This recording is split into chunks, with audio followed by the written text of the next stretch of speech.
तद्धित प्रत्यय।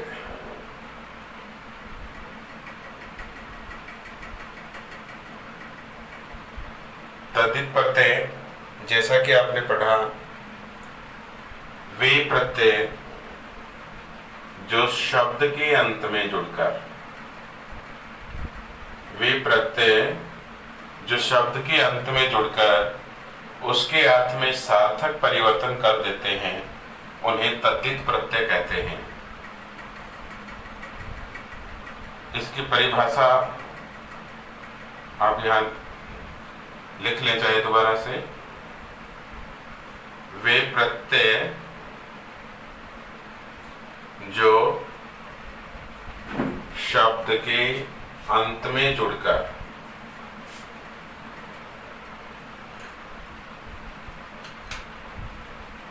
उसके अर्थ में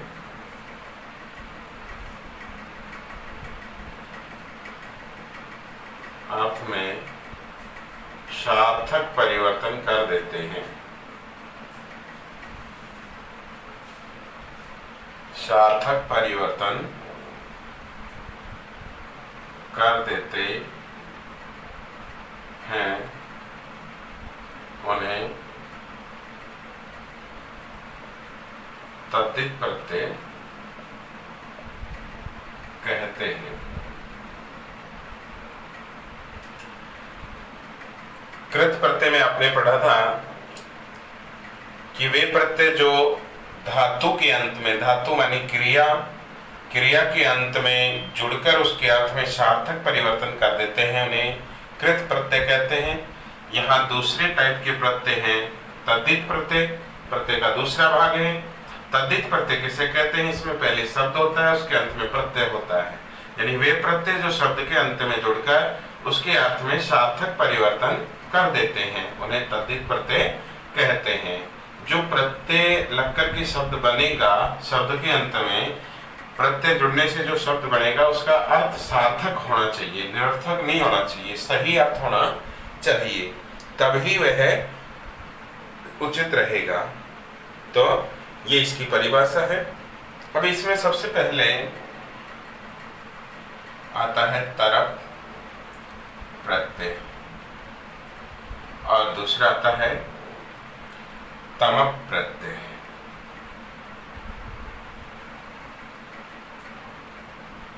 तरप प्रत्यय और तमप प्रत्यय।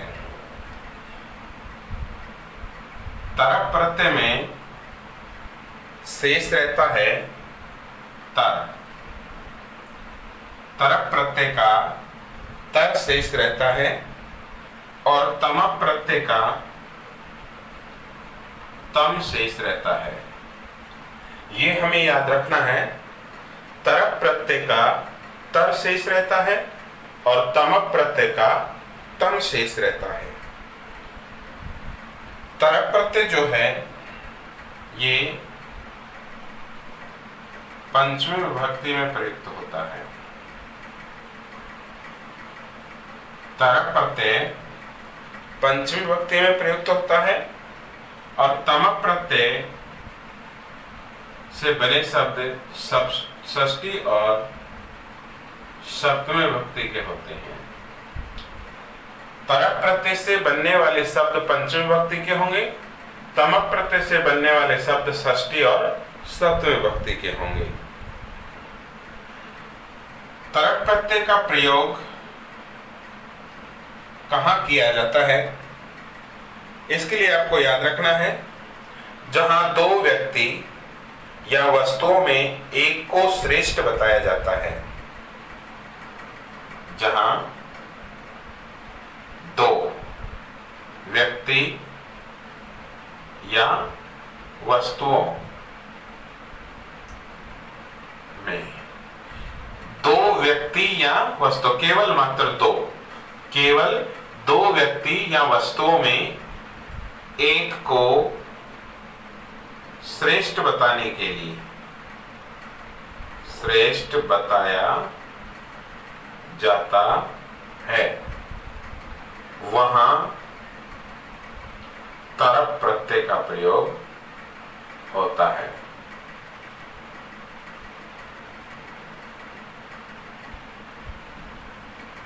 जहां दो व्यक्ति या वस्तुओं में एक को श्रेष्ठ बताया जाता है वहां तरप प्रत्यय का प्रयोग होता है। और तमप प्रत्यय का प्रयोग कहां होता है, इसके लिए आपको ध्यान रखना है जहां अनेकों में से एक को श्रेष्ठ बताया जाता है। यहां तो दो में से एक को श्रेष्ठ बताया जा रहा था तरप प्रत्यय के अंदर। तमप प्रत्यय में जहां अनेकों में से यानी एक समूह में से, अनेकों में से एक को श्रेष्ठ बताया जाता है वहां तमप प्रत्यय का प्रयोग होता है। जहां अनेकों में से एक को श्रेष्ठ बताया जाए, यानी बहुत सारा समूह हो और समूह में से केवल एक को श्रेष्ठ बताया जाए, एक की श्रेष्ठता अनेकों में से सिद्ध करने के लिए तमप प्रत्यय का प्रयोग होता है। और दो में से दो वस्तुओं या व्यक्तियों में से एक को श्रेष्ठ बताने के लिए तरप प्रत्यय का प्रयोग होता है। तो यहां हमने पढ़ा तरप प्रत्यय का तर शेष रहता है, तमप प्रत्यय का तम शेष रहता है। तरप प्रत्यय से बने शब्द पंचम व्यक्ति के होंगे, तमप प्रत्यय से बने शब्द षष्ठी और सप्तम व्यक्ति के होंगे। जहां दो व्यक्ति या वस्तुओं में से एक को श्रेष्ठ बताया जाता है वहां तरप प्रत्यय का प्रयोग करेंगे, और जहां अनेकों में से एक को श्रेष्ठ बताया जाता है वहां तमप प्रत्यय का प्रयोग करेंगे। इस तरह से हम इस प्रत्यय का प्रयोग करते हैं। अब हम यहां देखेंगे कि इन प्रत्ययों से युक्त शब्दों का प्रयोग कैसे होता है। तो इसके लिए आप देखिए,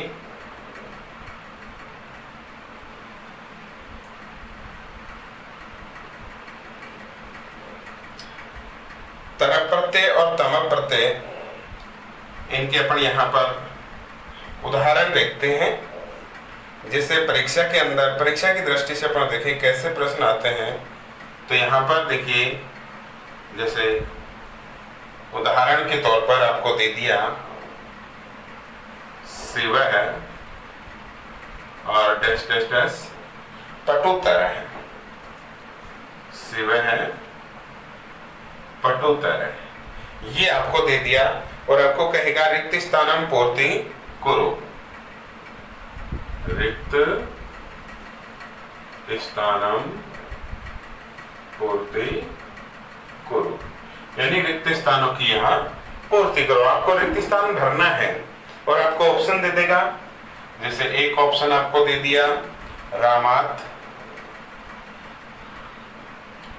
दूसरा ऑप्शन दे दिया आपको रामस्य, तीसरा ऑप्शन दे दिया आपको राम है, और चौथा ऑप्शन दे दिया रामेश्वर। ऐसे चार ऑप्शन हमें दे दिए। अब यहाँ तरप प्रत्यय का तर शेष है, पटो तर है, तर शेष है, तर अंत में है। तो यहाँ हम समझ रहे हैं कि तरप प्रत्यय से युक्त शब्द ही आएगा। अब तरप प्रत्यय से युक्त शब्द पटुतर है, तो यहाँ हमने पढ़ा था कि तरप प्रत्यय से युक्त शब्द जो है वो पंचमी विभक्ति का होता है। इसका प्रयोग पंचमी विभक्ति में किया जाता है। तो पंचमी विभक्ति में तरप प्रत्यय का प्रयोग होने के योग में यहाँ पर पंचमी विभक्ति का रूप आएगा। और अब आप बता सकते हैं यहाँ पंचमी विभक्ति का रूप क्या आएगा, रामात। क्या आएगा, रामात, ये सही होगा। ऐसे ही तमप प्रत्यय का उदाहरण आप देख सकते हैं। जैसे आपको दे दिया कवि नाम डैश डैश डैश कालिदास है, श्रेष्ठ है। कवि नाम कालिदास है, श्रेष्ठ है। कवियों में कालिदास श्रेष्ठ है। तो यहाँ कवि नाम, कवियों का एक झुंड हो गया, समूह हो गया, उसमें कालिदास को अकेले को श्रेष्ठ बताया गया है। तो ऐसे समूह में से किसी एक की श्रेष्ठता सिद्ध करने के लिए तमप प्रत्यय का प्रयोग होता है। अब यहाँ पर अपने को ऑप्शन दे दिया कवि, कविम, कवि, कविम, और अगला ऑप्शन दे दिया कविशु, और चौथा ऑप्शन दे दिया सर्वे। अब इनमें से आपको छांट के भरना है कि कौन सा ऑप्शन सही है। तो आपने पढ़ा था यहाँ पर कवि नाम कालिदास श्रेष्ठ है, यहाँ पर तमक प्रत्यय का प्रयोग हुआ है क्योंकि समूह में से एक को सिद्ध करने के लिए तमक प्रत्यय का प्रयोग किया जाता है। तो यहाँ पर षष्ठी भक्ति या सप्तमी भक्ति से युक्त पद आएगा। तो कवि शब्द का सप्तमी भक्ति का पद है यहाँ कविशु, तो इसमें आएगा कविशु। कवि नाम कविशु कालिदास है श्रेष्ठ है, कवियों में कवि कालिदास श्रेष्ठ है। इस तरह से इन प्रत्ययों से बनने वाले शब्द जो हैं वो तीनों लिंगों में चलते हैं। जैसे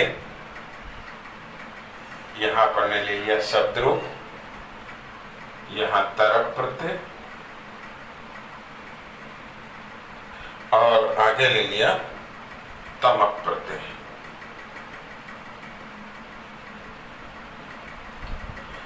शब्द हमने लिया श्रेष्ठ, शब्द लिया हमने पटु, अगला शब्द लिया दीर्घ, एक शब्द और ले लेते हैं लघु। ऐसे हमने ये शब्द लिए। अब इनसे बनने वाले शब्दों के रूप तीनों लिंगों में चलेंगे। तो श्रेष्ठ से बनने वाले तरक प्रत्यय से युक्त शब्द जो है पुल्लिंग में बनेगा श्रेष्ठतर, स्त्रीलिंग में बनेगा श्रेष्ठतरा,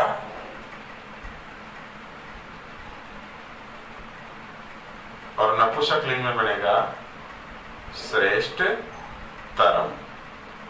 श्रेष्ठतरः, श्रेष्ठतरा, श्रेष्ठतरम। इसी तरह से पटु के बन जाएंगी पटुतरः, पटुतरा, पटुतरम। ऐसे ही दीर्घ के बन जाएंगे दीर्घतरः,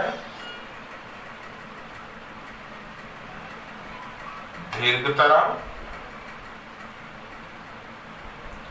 दीर्घतरम, दीर्घतरा, दीर्घतरा, दीर्घतरम। ऐसे ही लघु के बन जाएंगे लघुतरः, लघुतरा, लघुतरम। ये वही तरक प्रत्यय से युक्त पद है। ऐसे ही इन शब्दों से जब हम तमक प्रत्यय जोड़ेंगे तो वो रूप कैसे बनेंगे? जैसे श्रेष्ठ के बनाएंगे तो बनेंगे श्रेष्ठतम, श्रेष्ठतमा, श्रेष्ठतम। श्रेष्ठतम पुल्लिंग का, श्रेष्ठतमा स्त्रीलिंग का, और श्रेष्ठतम तमम ये बन जाएगा श्रेष्ठतमम, ये बन गया स्त्रीलिंग नपुंसक लिंग का। ऐसे ही यहाँ पर इसके बन जाएंगे पटु के पटुतम है, पटुतमा, पटुतरम, पटुतम है, पटुतमा, पटुतमम, तरम, पटुतर तम है, पटुतमा, पटुतरम। ऐसे दीर्घ के दीर्घतम है, दीर्घतमा, दीर्घतरम। ऐसे ही लघु के लघुतम है, लघुतमा और लघुतरम। ये तरक और तमक प्रत्यय से युक्त पदों के रूप इस तरह से बनेंगे। परीक्षा में आपके ये आ सकते हैं, इसलिए आप इनको और ध्यानपूर्वक पढ़ेंगे। अब आता है इसमें आगे तव और तल प्रत्यय। तव और तल प्रत्यय।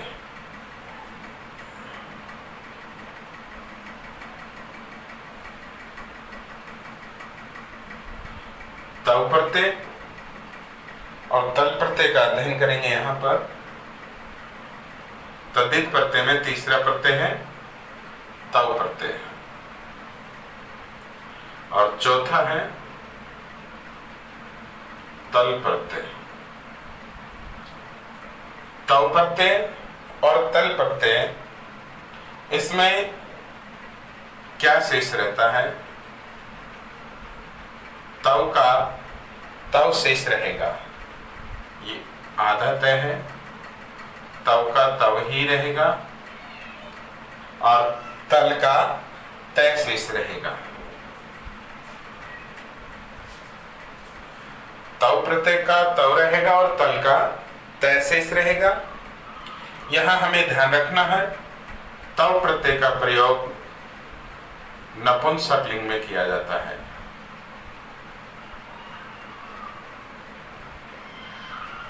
तव प्रत्यय का प्रयोग नपुंसक लिंग में किया जाता है और तल प्रत्यय का प्रयोग स्त्रीलिंग में किया जाता है।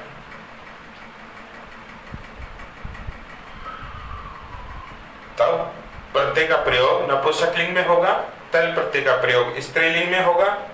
इन प्रत्ययों की पहचान जो है हम कैसे करेंगे? शब्द के अंत में हमें त्वम लगा हुआ नजर आएगा।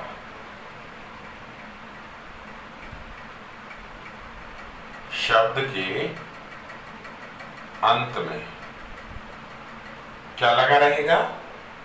त्वम। त्वम लगा होगा। और तल प्रत्यय से युक्त शब्द की पहचान कैसे करेंगे? इसके अंत में ता होता है। जहां शब्द के अंत में ता लगा हो वहां तल प्रत्यय होगा। यानी शब्द के अंत में यदि त्वम है तो तव प्रत्यय और ता है तो हम समझेंगे तल प्रत्यय है। ये हमें याद रखना है। अब एक उदाहरण से इसको समझेंगे हम। यहां हमने शब्द लिया, ये तव प्रत्यय, यहां तल प्रत्यय। तव प्रत्यय और तल प्रत्यय से युक्त शब्द जैसे हमने ले लिया मनुष्य। मनुष्य। दूसरा शब्द ले लें शंभु, शिशु। शिशु। एक शब्द ले लिया गुरु। एक शब्द ले लिया हमने देव। ये शब्द ले लिए हमने। तो यहां पर तव प्रत्यय का हमने पढ़ा कि तव शेष रहता है और शब्द के अंत में त्वम लगा होता है। तो मनुष्य शब्द में हम तव प्रत्यय जोड़ेंगे तो बन जाएगा मनुष्यत्वम। क्या बन जाएगा? मनुष्यत्वम। और तल जोड़ेंगे तो मनुष्यता। इस तरह से शब्द के अंत में ता हो तो वहां तल प्रत्यय करेंगे और त्वम होगा तो वहां तव प्रत्यय करेंगे। ऐसे शिशु में तव प्रत्यय जोड़ेंगे तो शिशुत्वम। शिशुत्वम। और तल जोड़ेंगे तो शिशुता। ऐसे ही गुरु में हमने तव प्रत्यय जोड़ा तो क्या बन जाएगा? गुरुत्वम। और तल जोड़ेंगे तो गुरुता। ऐसे देव में हमने तल जोड़ा देवत्वम और तल जोड़ा त्वम प्रत्यय जोड़ेंगे तो देवत्वम, तल प्रत्यय जोड़ेंगे तो देवता।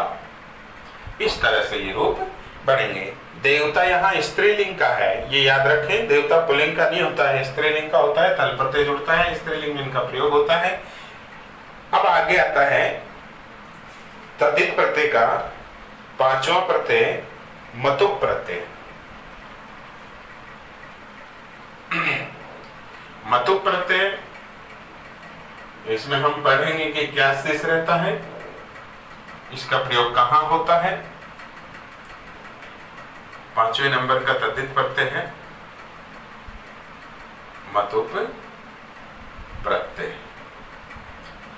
मतु प्रत्यय जो है इसका मत शेष रहता है, मतु प्रत्यय का मत शेष रहता है, ये हमें याद रखना है। मतु प्रत्यय का मत शेष रहता है और इस प्रत्यय का प्रयोग जो है करते समय हमें ये ध्यान रखना है कि शब्द के अंत में ए होने पर वान, वति और वत और बाकी सब के अंदर मान, मति और मत जोड़ते हैं। इससे पहले हम इसकी पहचान देख लेते हैं। जब शब्द के अंत में ए दिखाई देगा तो वान, वति और वत जोड़ा जाएगा, अर्थात शब्द के अंत में वान, वति, वत या मान, मति या मत होगा तो हम समझेंगे कि वहां मतु प्रत्यय का प्रयोग किया गया है। तो छोटी सी बात है, यहाँ पर मतु प्रत्यय का मत शेष रहता है, ये मत कई जगह वत में बदल जाता है। अब मतु का मत कहाँ रहता है, वत कहाँ होता है, ये चीज हमें याद रखनी है। पुल्लिंग, स्त्रीलिंग, नपुंसकलिंग तीनों में इसके रूप चलते हैं, तो वहां हमें ये ध्यान रखना है कि कहाँ किस तरह से क्या होगा। पुल्लिंग के अंदर एक बार इसकी आप पहचान लिख लें।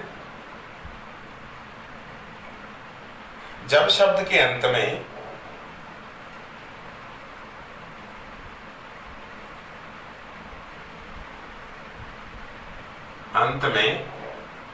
ए दिखाई देगा, सीधी सी बात है, जब शब्द के अंत में ए दिखाई देगा तो क्या करेंगे, वान, वति और वत जोड़ा जाएगा। जब शब्द के अंत में ए दिखाई देगा तो वान, वति और वत जोड़ा जाएगा। बाकी सब में मान, मति और मत जोड़ा जाएगा। जब शब्द के अंत में ए दिखाई देगा तो वहां वान, वति और वत जोड़ेंगे। पुल्लिंग में वान जोड़ेंगे, स्त्रीलिंग में वति और नपुंसकलिंग में वत जोड़ेंगे। इसके अलावा बाकी सभी में पुल्लिंग में मान, स्त्रीलिंग में मति और नपुंसकलिंग में मत जोड़ेंगे। इसमें आप थोड़ा सा ये भी लिख लें कि पुल्लिंग शब्द यदि है तो उसके अंदर हम मतुप का मान या वान जोड़ेंगे। अगर शब्द पुल्लिंग है तो मतुप प्रत्यय जोड़ते समय उसका मान या वान जोड़ेंगे। और यदि शब्द स्त्रीलिंग है, शब्द यदि स्त्रीलिंग है तो मतुप का क्या जोड़ेंगे, मति या वति जोड़ेंगे। और यदि शब्द नपुंसकलिंग है, शब्द यदि नपुंसकलिंग है तो मतुप प्रत्यय जोड़ते समय मत या वत जोड़ेंगे। अब ये मैंने आपको पहले बता दिया कि मत कहाँ जुड़ेगा और वत कहाँ जुड़ेगा। जहां शब्द के अंत में ए होगा वहां पर वत जुड़ेगा, वान, वति, वत ये जुड़ेंगे। बाकी सब में मान, मति, मत जुड़ेंगे। तो पुल्लिंग में मान या वान जुड़ेगा, स्त्रीलिंग में मति या वति जुड़ेगा, नपुंसकलिंग में मत या वत जुड़ेगा। ये चीज आपको ध्यान रखनी है। वत जो है इसका प्रयोग प्राय झकारांत शब्दों में होता है, ये आप याद रखें। वत का प्रयोग प्राय झकारांत शब्दों के अंदर होता है। अब मैं आपको इसके कुछ उदाहरण बता देता हूं जो आप नोट करते जाएं। उदाहरण है इसके,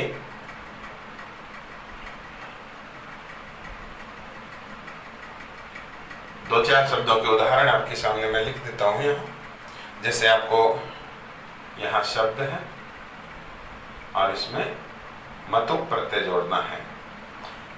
इससे बने शब्द तीनों लिंगों में चलेंगे, पुल्लिंग में भी, स्त्रीलिंग में भी और नपुंसकलिंग में भी। जैसे यहाँ आपको दे दिया रस शब्द और प्रत्यय जोड़ना है मतुक। रस शब्द जोड़ेंगे और मतुक प्रत्यय इसमें आपको जोड़ना है रस शब्द के अंदर, तो यहाँ पर ये बन जाएगा, अंत में ए है, अकारांत होने के कारण वत के रूप जुड़ेंगे, तो पुल्लिंग में तो वान जुड़ेगा, तो हो जाएगा रस वान। स्त्रीलिंग में रस वती और नपुंसकलिंग में रस वत। इस तरह से जुड़ेंगे। अगर शब्द अकारांत है यानी शब्द के अंत में ए है तो वहां पर वत के रूप जुड़ेंगे, पुल्लिंग में वान, स्त्रीलिंग में वती और नपुंसकलिंग में वत जुड़ेगा। इसी तरह से अगर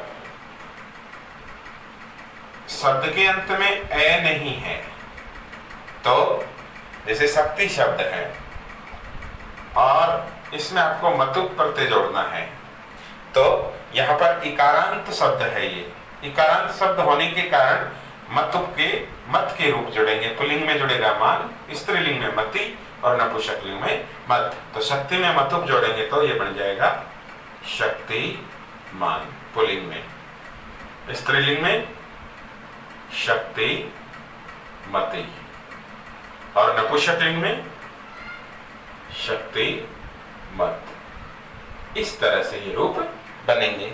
ऐसे और भी उदाहरण देख लिया आप, जैसे बल शब्द है, बल शब्द में आपने मतुक प्रत्यय जोड़ा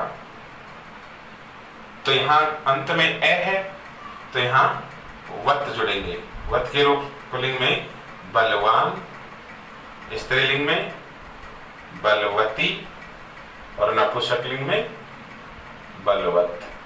इस तरह से रूप जुड़ेंगे। ऐसे ही मधु शब्द है, ये देखिए अकारांत है क्या?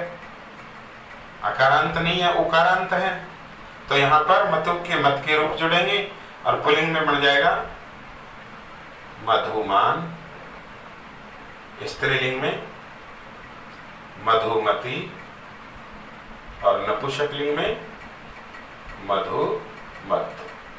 इस तरह से इस प्रत्यय से युक्त शब्दों को हम याद करेंगे। अब इसका अगला प्रत्यय आता है इन प्रत्यय और ठन प्रत्यय।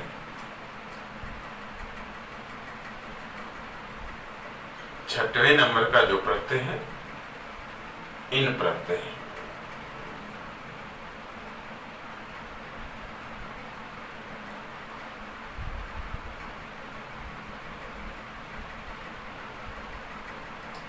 इन प्रत्यय जो है ये इन्हीं प्रत्यय का ही रूप है।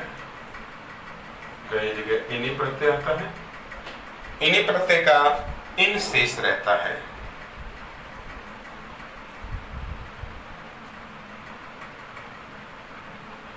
इन शेष रहता है। इसका प्रयोग विशेष रूप से विशेषण के रूप में प्रयुक्त होता है। इन प्रत्यय का प्रयोग विशेषण के रूप में प्रयुक्त होता है तथा इन प्रत्यांत शब्द के रूप में विशेष्य के समान इसके रूप चलते हैं। इन प्रत्यांत शब्द के जो रूप हैं वो विशेष्य के रूप में चलते हैं। पुल्लिंग, स्त्रीलिंग और नपुंसकलिंग, इन तीनों के अंदर इसके रूप चलते हैं।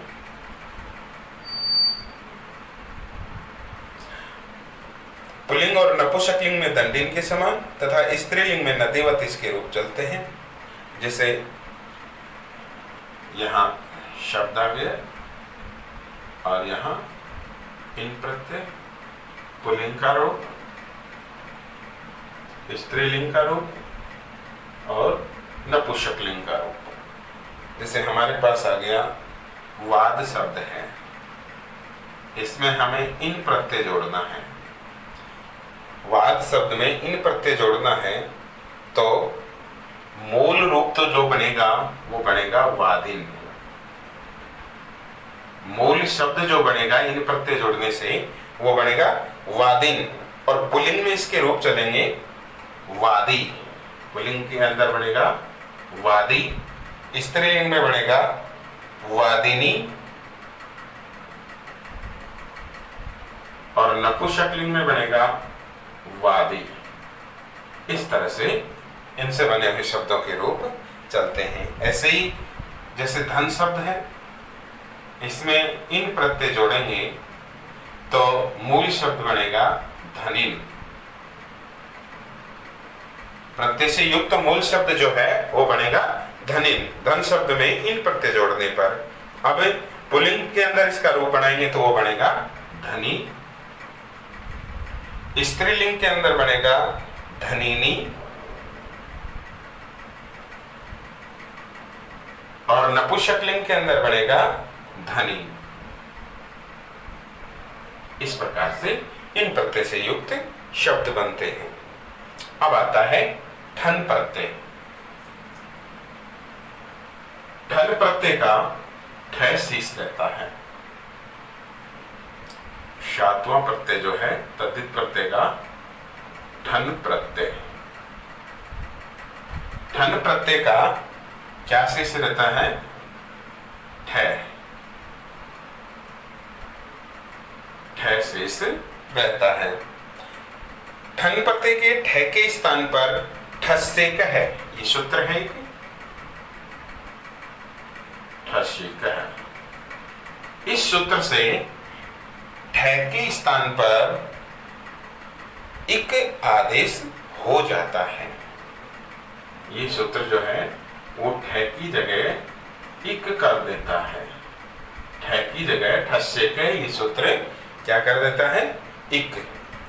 अब इसके जो नियम है, पहला नियम जो है वो कहता है कि ठक यानी इक प्रत्यांत शब्द विशेषण होते हैं।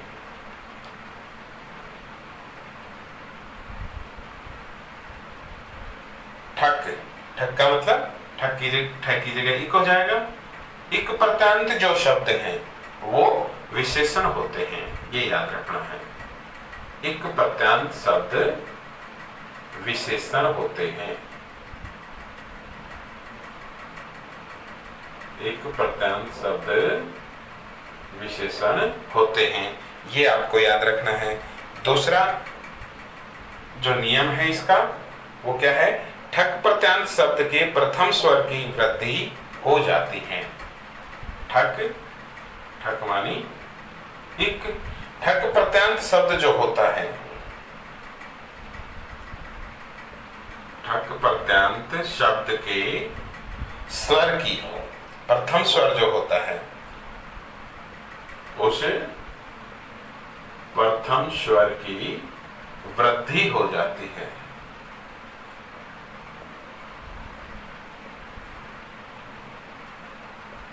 ठक प्रत्यांत शब्द के प्रथम स्वर की वृद्धि हो जाती है। अगर पहला स्वर ए है या आ है तो उसका क्या हो जाएगा? आ, वृद्धि हो जाएगी।